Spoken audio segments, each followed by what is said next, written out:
मित्रांनो, जेव्हा पण आपण छोट्या गल्लीमधून ही गाडी चालवतो ना, तर या भाऊसारखं कधीही करू नका. या भाऊची बघा गडबड कशी चालू आहे.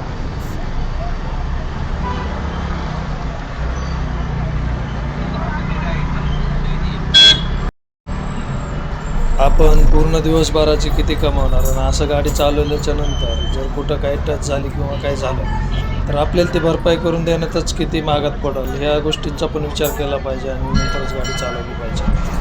आणि टर्नवरती किती स्पीड ठेवायला लागेल. टर्नवरती तर आपल्याला शेवटी हळूच गाडी घ्यायला लागते. अशा प्रकारे जर एवढा हॉर्न वाजवला तर समोरचा ऑटोमॅटिकच इरिटेट होईल, चिडला जाईल. साहजिकच आहे मित्रांनो, जर समोर जागा नसेल आणि जर छोटीशी गल्ली असेल तर तिथं आपण पळवणार तरी किती गाडी. आता 20-21च्या स्पीडनं गाडी पळवतो आपण, 24पर्यंत जातो. तरी पण त्यांना आता लेफ्टचं काय जजमेंट घ्यायचं की नको, की उगाच त्यांना जागा द्यायची.